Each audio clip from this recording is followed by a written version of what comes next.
Is Novak Djokovic a sports hero? Is he a bad guy? His talent on the court is unmatched. His speed and agility, along with his incredible coordination to knock the ball exactly into the corners with speed, make him a must-see for some, but not for everyone.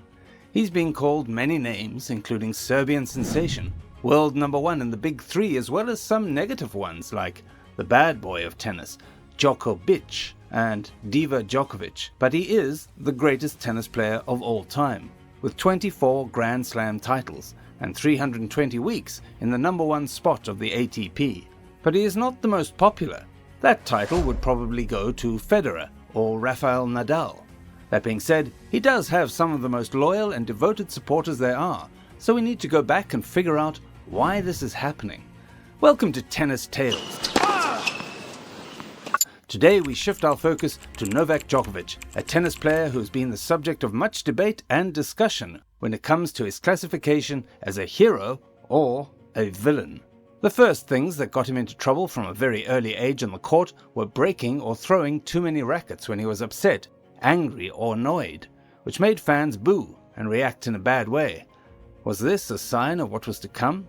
His first big controversial moment came after a lot of great success, winning a total of 51 singles titles, including 7 Grand Slam titles. He also reached the number one ranking in the ATP multiple times. The 2015 Miami Open final between Novak Djokovic, who was 27 years old by then, and Andy Murray was a closely contested match.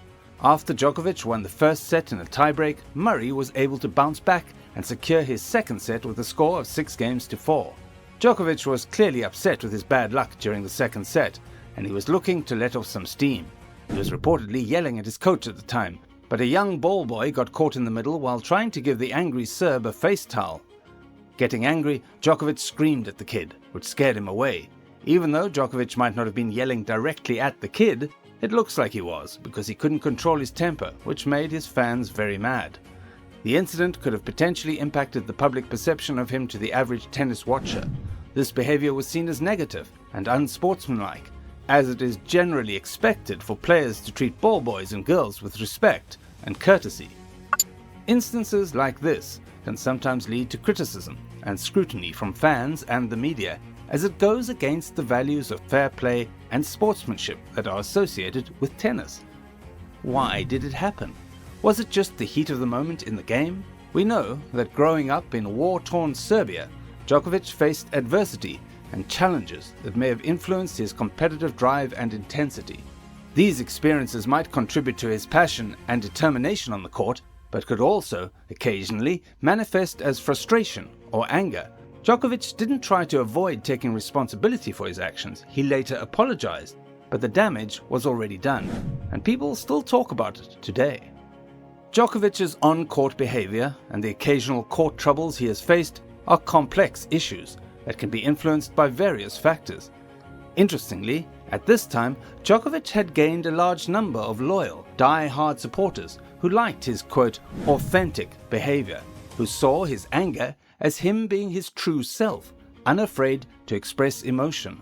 After the incident, the media started referring to Djokovic as the bad boy of tennis, or the bad boy of the ATP. Yet based on Djokovic's court behavior and continued successes, Djokovic's career has been a mix of both, and it is likely that it will continue to be so. At 33 years old, Djokovic was ranked as the world number one, filling up his trophy cabinet, winning most matches and many tournaments, when he was suddenly disqualified from the 2020 US Open. On September the 6th, 2020, during the first set of his fourth-round match against Pablo Carreño Busta in the 2020 US Open, Djokovic lost his serve, while Carreño Busta was leading with a break of serve. It was a Sunday, and the score of the match between Novak Djokovic and Pablo Carreño Busta at the time of the incident was 6-5 in favor of Carreño Busta in the first set. It was during this crucial moment of the match that Djokovic hit the ball in frustration, which unfortunately struck a line judge and led to his disqualification from the tournament. Unfortunately, the ball struck the line judge in the throat area, causing her to fall to the ground in pain. As a result of this unintentional act, Djokovic was disqualified from the tournament by the tournament referee, Sorin Frimel. According to the rules of tennis, any action that is deemed to be reckless or negligent and results in injury to another person can lead to immediate disqualification. In this case, the incident was deemed unintentional, but still violated the rules, resulting in Djokovic's disqualification from the tournament. This was a significant and unexpected turn of events, as Djokovic was the top seed and one of the favorites to win the tournament. The incident generated significant attention and discussion within the tennis community and beyond. Djokovic expressed regret for his actions and reached out to the lineswomen to apologize for the incident. However, the disqualification stood, and Djokovic was unable to continue his campaign in the US Open. After Djokovic was disqualified from the 2020 US Open, some media outlets and fans referred to him as the disqualified or the DQ'd in reference to the incident. The 2020 disqualification of Novak Djokovic from the US Open certainly had a significant impact on public opinion. It generated varied reactions and emotions among fans, leading to changes in the way he is perceived. Yet after this incident, Djokovic has continued to have success in his career. 2020 and 2021 were arguably Djokovic's most controversial years. In June 2020, Djokovic organized a series of exhibition tournaments called the Adria Tour in the midst of the COVID-19 pandemic. The events took place in Serbia and Croatia and featured several high-profile players. However, the tournaments were heavily criticized for not following proper safety protocols, including social distancing measures.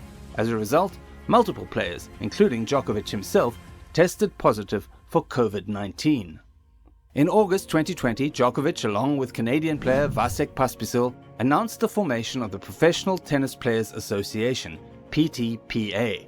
The PTPA aimed to represent the interests of male players independently of the ATP, the governing body of men's professional tennis. This move was met with mixed reactions, with some players supporting the initiative while others expressed concerns about potential division within the sport. And who can forget that in early 2021, ahead of the Australian Open, Djokovic sent a letter to tournament organizers requesting changes to the quarantine conditions for players. This request, which included suggestions such as reduced isolation periods and improved living conditions, received backlash from the public and some fellow players who felt it was unfair to make special demands. The controversy intensified when Djokovic was later criticized for reportedly staging a list of suggestions by other players as his own. Djokovic's on-court attitude and playing style have their own set of ardent supporters. Some appreciate his relentless determination and mental strength, which have been pivotal in his success. His ability to maintain composure in high-pressure situations and come back from seemingly impossible situations has captivated and inspired many fans. However, Djokovic's on-court attitude and playing style have also divided opinions. While some fans appreciate his intensity and resilience, others may find his behavior divisive or unsportsmanlike. The passionate debates surrounding his on-court demeanor highlight the polarizing nature of his playing style. It wasn't about the positive and negative aspects of Novak. Rather, it was about the fact that despite being genuine, he does not exhibit gracefulness towards other people, as Federer does, nor does he express humility and respect like Nadal does. He expresses both positive and negative emotions both on and off the court. And although some people do not like who he is, considering him to be arrogant, others praise him for being genuine and a champion. And this is what makes them his most devoted supporters. Novak's actual personality is rather divisive among the general public. Consequently, what some would regard to be negative, others could view to be Djokovic's authentic behavior.